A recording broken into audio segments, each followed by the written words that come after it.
Hi guys, welcome to Chandu explores. It's enough guys. ఎంతవరకు YouTube లో చాలా వీడియోస్ చూసి అలసిపోయి ఉంటారు హోటల్ మేనేజ్మెంట్ సంబంధించి. మీరు చూసుకున్నట్లయితే చాలా మంది హోటల్ మేనేజ్మెంట్ అంటే చాలు every one talk about the glamour of hotel management. మీరు చూసే ఉంటారు హోటల్ మేనేజ్మెంట్ అంటే అది ఇది ఏదేదో చెప్తూ ఉంటారు అనమాట.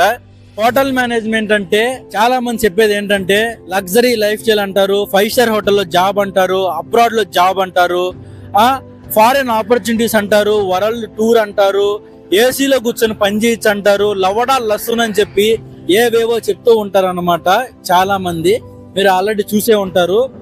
బట్ కానీ ఏంటంటే no one tell you about the reality of hotel management, reality of hotel industry guys. అవునండి, to be honest, today I am not here to motivate you about hotel management, just I am here to reveal the truth of hotel management guys. ఎందుకంటే చాలా మంది అసలు hotel management అంటే ఏంటో తెలుసుకోకుండా, hotel industry ఎలా ఉంటుందో తెలుసుకోకుండా, మన ఇండియాలో ఏదో డిగ్రీ బీటెక్ చేస్తే ఫ్యూచర్ లో జాబ్స్ వస్తాయా రావో అనే కన్ఫ్యూజన్ తో, డౌట్ తో చాలా మంది రీసెంట్ డేస్ లో ఈ హోటల్ మేనేజ్మెంట్ వైపు అయితే మొగ్గు చూపుతున్నారు, అంటే ఇంట్రెస్ట్ చూపుతున్నారు అనమాట. చాలా మంది ఇంటర్మీడియట్ అయిపోయిన తర్వాత కానివ్వండి, 10th అయిపోయిన తర్వాత కానివ్వండి, సింపుల్ గా ఈ హోటల్ ఇండస్ట్రీలోకి అయితే వస్తున్నారు అనమాట without knowing anything guys. So దీని వల్ల చాలా అంటే చాలా ఛాలెంజెస్ ఫేస్ చేస్తున్నారు, కాన్సిక్వెన్సెస్ ఫేస్ చేస్తున్నారు అనమాట. నాతో ఉన్న ఫ్రెండ్స్ కూడా చాలా మంది అయితే ఇప్పటికీ చాలా మంది రిగ్రెట్ ఫీల్ అవుతున్నారు ఎందుకు హోటల్ మేనేజ్మెంట్ చేశానా అని. అయితే ఏంటంటే మీరు హోటల్ మేనేజ్మెంట్ జాయిన్ అయ్యే ముందు ఈ వీడియోని తప్పకుండా ఎండ్ వరకు చూడండి. ఎందుకంటే డెఫినెట్ గా నేను హోటల్ మేనేజ్మెంట్ అంటే ఏంటి, అసలు రియాలిటీ ఆఫ్ హోటల్ మేనేజ్మెంట్ అంటే ఏంటి, జాబ్ లైఫ్ ఎలా ఉంటుందంటే చెప్తాను అనమాట. ఈ వీడియోని మొత్తం చూడండి. ఒకవేళ మీరు మన ఛానల్ ఫస్ట్ టైం చూస్తున్నట్లయితే ప్రీవియస్ వీడియోస్ లో నేను అసలు హోటల్ మేనేజ్మెంట్ అంటే ఏంటి, దాంట్లో ఏ సబ్జెక్టులు ఉంటాయి, అలాగే అసలు కాలేజ్ లైఫ్ స్టైల్ ఎలా ఉంటుంది, ట్రైనింగ్ ఎలా ఉంటుంది, కోర్స్ ఫీజెస్ ఎలా ఉంటాయి, ఇవన్నీ చెప్పాను అనమాట. సో వీడియోస్ అన్ని చూసి ఈ వీడియోకి రండి. then only we'll get to know each and everything about hotel industry guys. అయితే today we are going to talk about disadvantage of hotel management guys. అవును, ఏంటంటే డిసడ్వాంటేజెస్ ఏంటంటే హోటల్ మేనేజ్మెంట్ లో వచ్చేసి మెయిన్, మీరు హోటల్ మేనేజ్మెంట్ కంప్లీట్ చేసిన తర్వాత దీంట్లో వర్కింగ్ అవర్స్ ఎలా ఉంటాయంటే, డ్యూటీ అవర్స్ మినిమం వచ్చేసి 12 అవర్స్ నుంచి మాక్సిమం వచ్చేసి 14-16 అవర్స్ అయితే పనిచేయాలన్నమాట ఇండియాలో. అకార్డింగ్ టు లేబర్ లా మనం పనిచేయాల్సింది 9 అవర్స్, 10 అవర్స్ ఇంక్లూడింగ్ బ్రేక్ అనమాట. బట్ కానీ హోటల్ ఇండస్ట్రీలో మటుకు అలా ఉండదు, మినిమం 12 అవర్స్ అయితే పనిచేయాలి. లైక్ మీరు ఎర్లీ మార్నింగ్ వచ్చేసి ఫర్ సపోజ్ షెఫ్ అనుకోండి, ఎర్లీ మార్నింగ్ 5కి వెళ్ళారనుకోండి, మీరు మళ్ళా ఈవినింగ్ వచ్చేసి 6-7 అవుతుంది అనమాట మీరు రూమ్కి వెళ్ళేదానికి. మళ్ళా అసలు ఈ హోటల్ మేనేజ్మెంట్ చేస్తే, హోటల్ ఇండస్ట్రీలో జాయిన్ అయితే మీరు ఒక ప్రొఫెషన్ ఎంచుకుంటే any kind of department, like F&B కావచ్చు, ఫ్రంట్ ఆఫీస్ కావచ్చు, ఫుడ్ ప్రొడక్షన్ కావచ్చు, హౌస్ కీపింగ్ కావచ్చు, if you can choose any department. So reality ఎలా ఉంటుందంటే, like currently I'm working in F&B department, food and beverage service department. నేను ఇండియాలో almost 1.5 year అయితే work చేశాను, అలాగే ట్రైనింగ్ కూడా కంప్లీట్ చేశాను. నేను పనిచేసిన 1.5 year లో ఒక్కరోజు కూడా 9 అవర్స్ చేసిన డ్యూ షిఫ్ట్ లేదనమాట. మినిమం 12 అవర్స్ ఖచ్చితంగా ఉంటుంది F&B డిపార్ట్మెంట్ లో అయితే. ఇలా ఉంటుంది అనమాట. రెండో డిసడ్వాంటేజెస్ ఏంటంటే, ఈ హోటల్ ఇండస్ట్రీలో ఎవరైతే ఉంటారో వాళ్ళకి ఎలాంటి లైక్ పర్టికులర్ వీకెండ్స్ ఉండవు అనమాట. ఫర్ సపోజ్ సాఫ్ట్వేర్స్ అనుకోండి, వాళ్ళకైతే సాటర్డే సండే ఇలా ఆఫ్ ఉంటుంది అనమాట వీక్లీ వచ్చేసి. బట్ కానీ when it's come to hotel industry, who ever is working in hotel industry, వాళ్ళకి ఎలా ఉంటుందంటే, అంటే ఈ సాటర్డే సండే ఈ హోటల్స్ అన్ని ఫుల్ బిజీగా ఉంటాయి కాబట్టి మనకు ఆ రోజు అసలు ఆఫ్ దొరకదు అనమాట, వాళ్ళు వీక్ ఆఫ్ ఇవ్వరు. సో మండే కానీ ట్యూస్డే కానీ ఇలా ఉంటుంది అనమాట. ఏ ఫెస్టివల్ టైంలో అయినా కానివ్వండి, సంక్రాంతి కానివ్వండి, దీపావళి కానివ్వండి, న్యూ ఇయర్ కానివ్వండి, మన ఫ్యామిలీ ఫ్రెండ్స్ అంతా ఎంజాయ్ చేస్తున్న టైంలో మనము అన్ని మూసుకొని 12 గంటలు ఇలాగ నిలబడుకొని పని చేయాలన్నమాట హోటల్లో. అలా ఉంటుంది హోటల్ లైఫ్ వచ్చేసి. అలాగే వచ్చేసి ఇంకొక డిసడ్వాంటేజెస్ ఏంటంటే, మల్టిపుల్ షిఫ్ట్స్ గైస్. అంటే మనకు మార్నింగ్ షిఫ్ట్ ఉంటుంది ఒక రోజు ఆఫ్టర్నూన్ షిఫ్ట్ ఉంటుంది, ఒక రోజు ఈవినింగ్ షిఫ్ట్ ఉంటుంది, ఒక రోజు నైట్ షిఫ్ట్ ఉంటుంది అనమాట. అలాగే ఒక రోజు బ్రేక్ షిఫ్ట్ ఉంటుంది. ఫర్ సపోజ్ మార్నింగ్ వెళ్ళాను అనుకోండి 8 to 8 ఉంటుంది అనమాట. మీకు మళ్ళా పర్సనల్ లైఫ్ అనేది ఉండదు అసలు. ఈ హోటల్ లైఫ్ లోనే పోతుంది అనమాట. ఇంకోటి వచ్చేసి ఏందనుకోండి, ఆఫ్టర్నూన్ షిఫ్ట్ ఉంది అనుకోండి. ఫర్ సపోజ్ 12 వరకు ఉంది అనుకోండి, 12 నుంచి మళ్ళీ మీరు నైట్ 12 వరకు 1 వరకు చేయాలన్నమాట. It depends on busy. Restaurant close అయ్యేంత వరకు ఉండాలన్నమాట.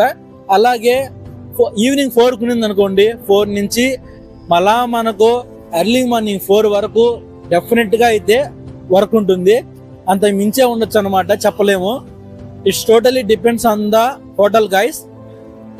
ఇంకొక డిసడ్వాంటేజ్ ఏంటంటే మనకు అలాగే దీంట్లో కూడా బ్రేక్ షిఫ్ట్ కూడా ఉంటుంది అనమాట. బ్రేక్ షిఫ్ట్ అంటే ఏంటంటే బిజీ టైంలో మాత్రమే మనల్ని పిలుచుకుంటారు అనమాట. మన హెల్త్ తో, మన స్లీపింగ్, మన నిద్రతో వీళ్ళకి ఎలాంటి ఫరక్ పడదు అనమాట. అసలు మన గురించి ఆలోచించరు, స్టాఫ్ హెల్త్ గురించి ఆలోచించరు. అసలు బ్రేక్ షిఫ్ట్ ఎలా ఉంటుందంటే, ఫర్ సపోజ్ రెస్టారెంట్ లో బ్రేక్ షిఫ్ట్ ఎలా ఉంటుందంటే మార్నింగ్ 6:30కి షిఫ్ట్ ఉంటుంది అనమాట. అలాగే 12:30కి మార్నింగ్ 6:30 నుంచి 12:30 వరకు పని చేయాలి. దాని తర్వాత మనకు 4 వరకు బ్రేక్ ఉంటుంది అనమాట. 4:30 కానీ 5 వరకు కానీ లేదంటే 7 వరకు బ్రేక్ ఉంటుంది. మళ్ళా 6:30 నుంచి నైట్ 12:30 1 వరకు అయితే ఉంటుంది అనమాట. మీరు మళ్ళా ఎర్లీ మార్నింగ్ 6:30కి అయితే రావాలి నెక్స్ట్ డే అనమాట. అలా ఉంటుంది బ్రేక్ షిఫ్ట్ అయితే. కనీసం గాయస్ ప్రాపర్ స్లీప్ దొరకదు అనమాట. నిజం చెప్తున్నాను హానెస్ట్ గా. కొన్ని రోజులైతే కొన్ని సార్లు అయితే ఏడ్చిన రోజులు కూడా ఉన్నాయన్నమాట. నిజంగానే ప్రాపర్ గా స్లీప్ దొరకదు, ప్రాపర్ రెస్ట్ ఉండదు అనమాట బాడీకి. కుక్క పరిగెత్తినట్టు పరిగెయ్యాలి 12 గంటలు, కుక్క పరిగెత్తినట్టు పరిగెయ్యాలి. మనకు మళ్ళా వాష్రూమ్కి వెళ్ళినా గానీ వాడికి చెప్పి వెళ్ళాలన్నమాట. అలా ఉంటుంది రెస్టారెంట్ లో. అంత బిజీగా ఉంటాయి అనమాట హోటల్స్. నువ్వు ఎంత పని చేసినా గానీ అసలు ఇది లెక్కలేకే రాదనమాట. నువ్వు ఎంత పని చేసినా గానీ అది కనిపించదు అనమాట హోటల్ ఇండస్ట్రీలో. అలా ఉంటుంది అనమాట. ఇంకొక డిసడ్వాంటేజ్ ఏంటంటే శాలరీ. ఈ శాలరీ వచ్చేసి ఏంటంటే మనము లక్షలు పెట్టి కష్టపడి చదువుకుంటాం అనమాట. 3 years కానివ్వండి, 2 years కానివ్వండి. కాకపోతే ఏంటంటే మనము నేనైతే గ్రాడ్యుయేషన్ చేశాను అనమాట. ఇయర్లీ 72,000 కోర్స్ ఫీజు వచ్చేసి, అలాగే హాస్టల్ ఫీజు వచ్చేసి మంత్లీ వచ్చేసి 6,000 అనమాట. ఇలా నేను 3 years కంప్లీట్ అయితే చేశాను. ఆల్మోస్ట్ నాకు 5 to 6 lakhs మధ్యలో అయితే అయిందనమాట నా గ్రాడ్యుయేషన్ కి ఈ డబ్బులు అయితే వచ్చేసి. అయితే నా స్టార్టింగ్ శాలరీ ఎంతంటే ఇండియాలో హిల్టన్ హోటల్లో 19,500 అనమాట. In hand salary guys. అది ఇన్ హ్యాండ్ అంటే అర్థం చేసుకోండి. ఇంకా దాంట్లోనే మనకు మన రూమ్ కి, మన బయటికి ఫుడ్ కి, మన ఖర్చులకి ఇదనమాట శాలరీ అయితే. స్టార్టింగ్ శాలరీ అయితే వచ్చేసి వెయిటర్ గా. ఇంకా చూసుకోండి ఆ శాలరీతో మనం ఏం చేయగలమో మీరే ఆలోచించండి. అసలు 9,500 అంటే మళ్ళా మనకు గ్రాస్ శాలరీ వచ్చేసి 23,000 24,000 అలా ఉంటుంది అనమాట. మంత్లీ వచ్చేసి పిఎఫ్ కింద ఒక 1,800 లేదంటే 2,000 అట్లా కట్ చేసుకుంటూ ఉంటారు ఇండియాలో. చూడండి శాలరీస్ ఇలా ఉంటాయి అనమాట. ఒకవేళ షెఫ్ కి అయితే 21,000 22,000 అలా ఉంటుంది అనమాట. అలాగే ఫ్రంట్ ఆఫీస్ లో అయితే కూడా అంతే అనమాట. ఫ్రంట్ ఆఫీస్ లో కూడా 20,000 స్టార్టింగ్ శాలరీ. అదే స్టార్టింగ్ శాలరీ అంతే ఉంటుంది అనమాట. హౌస్ కీపింగ్ లో కూడా అంతే. సో ఇదన్నమాట సిచ్యువేషన్ ఈ శాలరీ పరంగా అయితే వచ్చేసి. ఇది మనకు మెయిన్ డిసడ్వాంటేజ్ అనమాట. ఒకవేళ మన పర్ఫార్మెన్స్ బాగా ఉండి ప్రమోట్ అయితే గానీ, ఒకవేళ వెయిటర్ నుంచి ఎగ్జిక్యూటివ్ అయితే ఎగ్జిక్యూటివ్ శాలరీ వచ్చేసి 24,000 నుంచి 26,000 మధ్యలో ఉంటుంది అనమాట. 28,000 మధ్యలో ఉంటుంది. అలాగా it's all depends on experience guys. అలాగే ఇంకొక డిసడ్వాంటేజ్ ఏంటంటే మనకు మన పర్సనల్ లైఫ్ అనేది ఉండదు అనమాట ఈ హోటల్ ఇండస్ట్రీలో. అది ఎందుకంటే పర్సనల్ లైఫ్ ఉండదంటే మనకు ఇక్కడే ఆల్మోస్ట్ ఒక 12 hours పనిచేస్తాం కాబట్టి మనకు ఫ్యామిలీ టైం ఉండదు అనమాట ఫ్యామిలీకి ఇవ్వడానికి. ఒకవేళ ఎవరన్నా పెళ్లి చేసుకున్న వాళ్ళు అసలు ఒక పక్క ఈ జాబ్ మెయింటైన్ చేస్తూ అలాగే ఫ్యామిలీని మెయింటైన్ చేయాలంటే చాలా కష్టం గైస్. ఒకసారి మీరే ఆలోచించండి. మనం 12 గంటలు పనిచేసి కనీసం మన లైఫ్ పార్ట్నర్ తో హ్యాపీగా స్పెండ్ చేయలేము అనమాట టైము. అలా ఉంటుందన్నమాట. నిజంగా మీరు చూసుకున్నట్లయితే చాలా మంది ఈ హోటల్స్ లో ఎవరైతే పనిచేస్తూ ఉంటారో వాళ్ళు ఆల్మోస్ట్ ఒక 30 years తర్వాత అలా పెళ్లి చేసుకుంటూ ఉంటారు అనమాట. ఎందుకంటే వాళ్ళు పెళ్లి చేసుకున్న యూజ్లెస్ అనమాట. వాళ్ళ ఫ్యామిలీకి టైం ఇవ్వడానికి కుదరదు. మనం మార్నింగ్ 8కి వెళ్ళి మళ్ళీ 8కి వస్తే తినేదానికే పడుకునేదానికి సరిపోతుంది అనమాట. ఇంకా 12 గంటలు నిద్రపోయేదానికే సరిపోతుంది. అలా ఉంటుంది అనమాట. ఒకసారి మీరే ఆలోచించండి, 12 గంటలు పనిచేసి 8 గంటలు పడుకొని ఇంకా మనకి ఎన్ని గంటలు ఉంటాయండి? రావడానికి పోవడానికి ఆ 4-5 గంటలు సరిపోతాయి అనమాట, ఇంకేం ఉండదు. ఇంకొక డిసడ్వాంటేజ్ ఏంటంటే మనకు ఎప్పుడు పడితే అప్పుడు లీవ్లు గట్రా ఉండవు. సో ఇలా అయితే ఉంటుందన్నమాట. డిసడ్వాంటేజ్ వచ్చేసి ఈ హోటల్ ఇండస్ట్రీలో ఒక్క పరిగెత్తినట్టు 12 గంటలు పరిగెత్తనే ఉండాలా. ఫ్రంట్ ఆఫీస్లో అయితే 9 గంటలు 10 గంటలు ఇలాగే hi sir, hello sir, how are you ma'am, how are you sir అని అంటూనే ఉండాలన్నమాట. ఫ్రంట్ ఆఫీస్ ఎలా ఉంటుందంటే నిజం చెప్తున్నాను, మీరు మీ హెల్త్ సిచ్యువేషన్ ఎలా ఉన్నా కానివ్వండి, ప్యూర్ హాస్పిటాలిటీ అయితే ప్రొవైడ్ చేయాలన్నమాట గెస్ట్కి. లైక్ ఫర్ సపోజ్ మన రిలేటివ్స్ ఎవరన్నా చనిపోయారు అనుకోండి, అయినా కానివ్వండి మీరు డ్యూటీలో ఉన్నారనుకోండి ఫర్ సపోజ్, మీకు ఖచ్చితంగా గెస్ట్ దగ్గరికి వచ్చేటప్పటికి నవ్వుతూ సున్నితనంగా మాట్లాడాలన్నమాట. Hi sir, hello sir, how are you sir, how is your stay going on sir, how can I help you sir, మీకు ఏమైనా కావాలంటే చెప్పండి సార్, తీసుకోవచ్చాను, అది సార్ ఇది సార్ అని చెప్పి వాళ్ళకైతే మనం from bottom of the heart, మనసు నుంచి, హార్ట్ నుంచి అయితే వాళ్ళకి గ్రీటింగ్స్ అయితే ఇవ్వాలన్నమాట ప్యూర్గా. సమ్ టైమ్స్ ఏదైనా కంప్లైంట్ అయింది అనుకోండి, मैनेजर अरे लौड़े के बाल क्या कर रहा है इधर, एक ही गेस्ट हैंडल करने के लिए नहीं हो पाए क्या అని అయ్యేవేవో హిందీలో చెప్తారన్నమాట.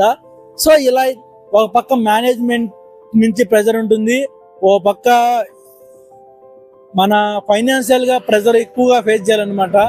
ఫైనాన్షియల్ సపోర్ట్ ఉండదు, మేనేజ్మెంట్ నుంచి ఎక్కువ ప్రెజర్ ఉంటుంది.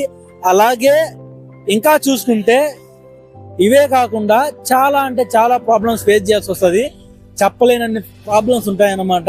అసలు నాకు కూడా అర్థం కాదు, అసలు మీ ఫ్యామిలీకి టైం ఎప్పుడు ఇస్తారు చెప్పండి? ఇక్కడ 12 గంటలు పనిచేసే హోటల్లో మళ్ళా మీరు ఫ్యామిలీని చూసుకోవాలంటే అది అవే పనేనా? ఒకసారి మీరే ఆలోచించండి. నేనేం చెప్తున్నానంటే హోటల్ మేనేజ్మెంట్ బ్యాడ్ అని చెప్పడం లేదు, బట్ కానీ ఇక్కడ ఈ హోటల్ మేనేజ్మెంట్, ఈ హోటల్ ఇండస్ట్రీలో బతకడం అనేది చాలా అంటే చాలా కష్టం అని చెప్తున్నాను. ఎందుకంటే మీరే ఆలోచించండి, it's all depends on your energy, your time and also some times it's your emotion guys. Hotel management తీసుకున్న ప్రతి ఒక్కరు అరే ఎందుకు తీసుకున్నానా ఈ హోటల్ మేనేజ్మెంట్, ఎందుకు చదివాననే అని అనుకోని వ్యక్తి ఉన్నాడు అనమాట. మీరు కాకపోతే ఎవరైనా వెళ్ళి అడగండి, దీని అమ్మ అసలు ఎందుకు చదివానరా ఈ హోటల్ మేనేజ్మెంట్ అని ఏదో ఒక టైంలో ప్రతి ఒక్కరు అనుకుంటారు అనమాట. సో అంతలా ఉంటుంది అనమాట. నిజం చెప్తున్నా, చాలా అంటే చాలా కాన్సిక్వెన్సెస్, చాలా అంటే చాలా ఛాలెంజెస్ ఫేస్ చేయాలి గైస్. ఇది దీంట్లో ఫిజికల్ వర్క్ ఉంటుంది, మెంటల్ వర్క్ ఉంటుంది, అన్ని స్ట్రెస్లు ఉంటాయి. ఫిజికల్ గా, మెంటల్ గా, ఫైనాన్షియల్ గా అసలు హ్యాండిల్ చేయలేరు చాలా మంది అయితే. కొంతమంది అయితే పూర్తిగా డిగ్రీ చదివిన తర్వాత హోటల్ మేనేజ్మెంట్ లో వదిలేస్తూ ఉంటారు, 3 years వేస్ట్ అయిపోతూ ఉంటారు, లైఫ్ అయిపోతుంది. అలాగే ఇంకోటి వచ్చేసి ఏంటంటే కొంతమంది హోటల్ మేనేజ్మెంట్ చేసి 10 years బాగా జాబ్ చేసుకొని కష్టపడి దాని తర్వాత వాళ్ళు ఓన్ గా రెస్టారెంట్స్ ఓపెన్ చేసుకుంటూ ఉంటారు, ఓన్ గా ఏదన్నా కెఫేస్ గానీ ఇలాంటివి ఓపెన్ చేసుకుంటూ ఉంటారు అనమాట, బార్స్ గానీ ఇలాగా. సో ఏ ఒక్కడు గానీ ఎవడు గానీ నేను ఎంతవరకు చూడలేదు, వాడు జీవితాంతం హోటల్ ఇండస్ట్రీలోనే పనిచేసింది ఎవడో చూడలేదు నేను ఎంతవరకు. ఎందుకంటే హోటల్ మేనేజ్మెంట్ లో, ఈ హోటల్ ఇండస్ట్రీలో మినిమం అంటే నాకు తెలిసినంత వరకు అయితే ఒక 8 years 9 years లేదంటే మాక్సిమం 10 to 15 years తప్ప అంతకంటే మించి పనిచేయలేరు అనమాట. ఎందుకంటే ఒకవేళ మన ప్రమోషన్స్ పెరుగుతూ ఉన్నా గానీ అక్కడ ఏంటంటే మెంటల్ స్ట్రెస్ అనేది అంతలా ఉంటుంది అనమాట. సో ఇక్కడ ఏంటంటే నేను చెప్పేది ఏంటంటే ఈ హోటల్ ఇండస్ట్రీ దీంట్లో ఎంత స్ట్రగుల్స్ ఉంటాయో అంతగానే లైక్ కెరియర్ ఆపర్చునిటీస్ కూడా ఉంటాయి అనమాట. అయితే ఎక్కడికి వెళ్ళినా కానీ మన కష్టమే మన ఫలితం అన్నట్టు. సో ఇలా ఉంటుంది అనమాట. హోటల్ మేనేజ్మెంట్ జాయిన్ అయ్యేటప్పుడు జాగ్రత్తగా ఒకటికి 100 సార్లు ఆలోచించుకొని ఒక 10 మంది కనుక్కోండి వెళ్ళి, ఎవరైతే ఆల్రెడీ చదువుంటారో, ఎవరైతే ఆల్రెడీ జాబ్ చేస్తుంటారో వాళ్ళనైతే కనుక్కోండి వెళ్ళి. డైరెక్ట్ గా వెళ్ళి ఈ కాలేజెస్ అడగండి, డైరెక్ట్ గా వెళ్ళి ఇక్కడ ఈ సోషల్ మీడియాలో చూసి అలాగే మేము ప్లేస్మెంట్లు ఇప్పించాము, జాబ్లు ఇప్పించాము అవి ఇవని వెళ్ళి గుడ్డిగా నమ్మి మోసపోకండి. ఎందుకంటే ఈ హోటల్ మేనేజ్మెంట్ లో జాబ్ తెచ్చుకోవడం అనేది అసలు చిటికీలో తెచ్చుకోవచ్చు అన్నమాట. బొచ్చుడన్ని హోటల్స్ ఉన్నాయి, జనాభా తక్కువ ఉన్నారు దీంట్లో. సో ప్రజెంట్ అయితే దీనికి ఏం ఇబ్బంది లేదు. జాబ్ వర్క్ అయితే హోటల్ మేనేజ్మెంట్ చేస్తే అక్కడికి వెళ్ళొచ్చు, ఇక్కడికి వెళ్ళొచ్చు, దుబాయ్కి వెళ్ళొచ్చు, జర్మనీకి వెళ్ళొచ్చు, యూఎస్ఏకి వెళ్ళొచ్చు, ఫ్రాన్స్కి వెళ్ళొచ్చు అని అంటూ ఉంటారు. కాకపోతే ఆ స్టేజ్ ఆఫ్ లెవెల్ కి మీరు వెళ్ళడానికి ఆల్మోస్ట్ మీకు 10 to 15 ఇయర్స్ అయితే ఇలాంటి గొడ్డు కష్టం చేస్తే తప్ప మీరు ఆ లెవెల్ కి అయితే రీచ్ అవ్వలేరు అనమాట.